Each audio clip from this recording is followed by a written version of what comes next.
Hey guys, so I want to do a quick little review comparing the new Galaxy A5 up against the iPhone 6s here. Samsung definitely has stepped up their game when it comes to the build quality, but does it give you the same kind of like experience here as you get on an iPhone in terms of like the speed, etc.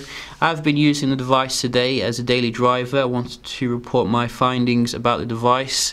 First thing which is very amazingly good about the device is the display, which is absolutely beautiful. 424 ppi, so not full 2K display, but you know, you're not going to notice a massive difference really with like, you know, the S6, etc. It's a very nice display which goes right to the border of the device.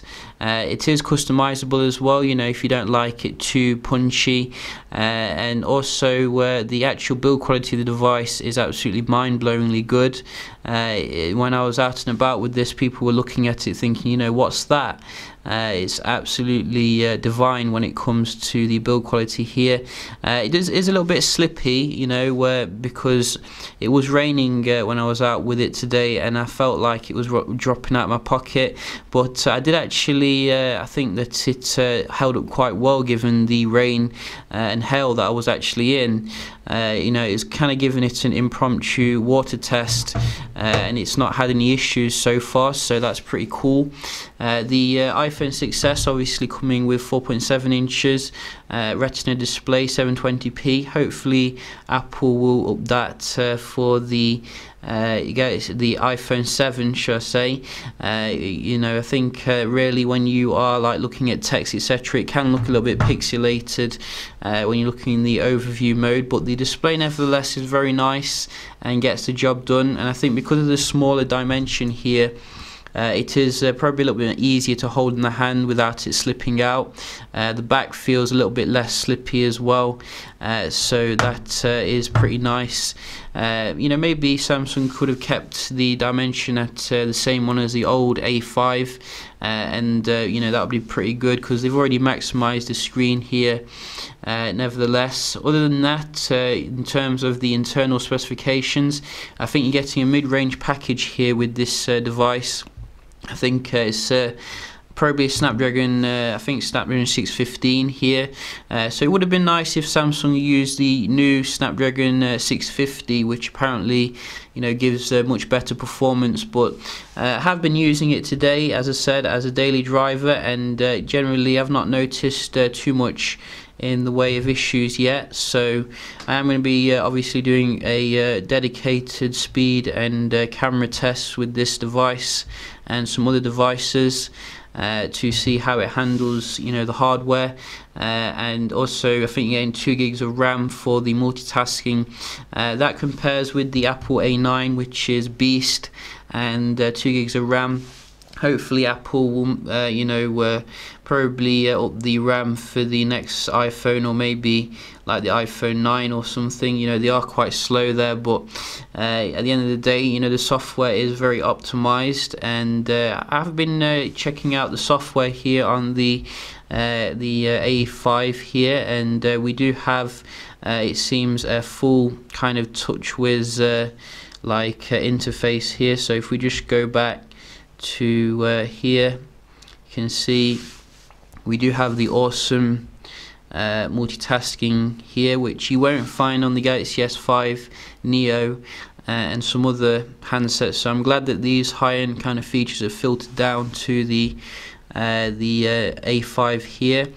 Also, you go into the settings here, and you can see we do have NFC as standard, which allows you to use the Samsung Pay, which will come on the device eventually. Also, as I said, in the display you can actually customize here the actual display mode. So that is pretty awesome here. You do get these sort of things as well a little bit on the iPhone's latest update, iOS 9.3. So you can see we do have some blue light reduction functionality, as well as a little bit more intricate in the way of customization. But definitely Apple could do a little bit more when it comes to these value adds kind of thing, like this multitasking, which is pretty awesome. I would like to see something like that on the iOS platform as well.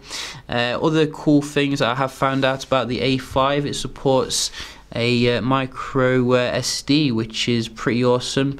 This was a big complaint of mine when I was with the Galaxy S6. What's the point in having 4K video recording and all that when you're crippled when it comes to storage? But not so with this one. So hopefully this will carry across to the Galaxy S7. So you can see we do have this dual kind of arrangement here. So we're just going to put this back in. Unfortunately, the battery is not removable, so you won't get removable battery here, but I think it does support dual SIM. So if you don't use a micro SD, you can use another SIM in there, which is pretty awesome. In terms of the cameras, we do have quite a nice interface on both of them. I noticed that quite a lot of pro features have come down to the Galaxy A5, such as the Pro mode here.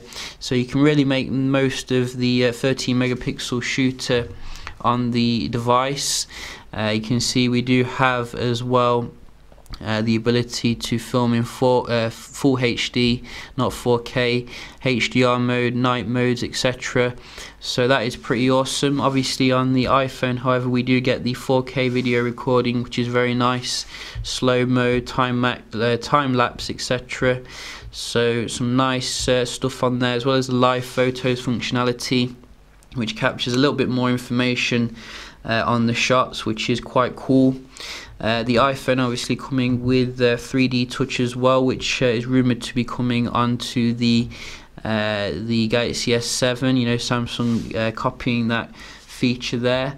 In terms of the actual battery life, now the battery life's been absolutely fantastic on this phone today. I did give it a full charge last night, and I've been really hammering it. I think the rated amount is 2,900 mAh, and I think either Phone Arena or GSM Arena did a test showing that it's probably among the best when it comes to the battery. So that's not going to be an issue.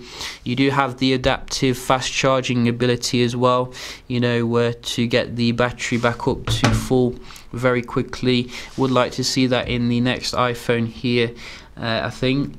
So I think they're the main things. I have actually been playing a little bit with the themer as well, so you can get a full theming option here. So we can just show you this, like this is a material black theme. So I do like TouchWiz theming options. They do go quite far, showing you how far it can go. So you can see this is quite a nice theme here, which changes pretty much everything.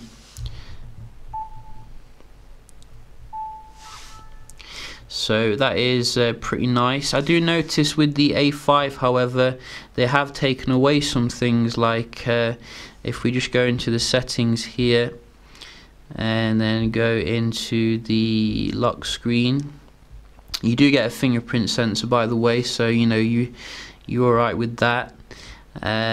You can see unlock colours here. You only get one, which I'm sure you got more on previous handsets, but nevertheless, I think that the A5 here is a very nice phone if you're looking for something premium, high quality looking device which won't break the bank.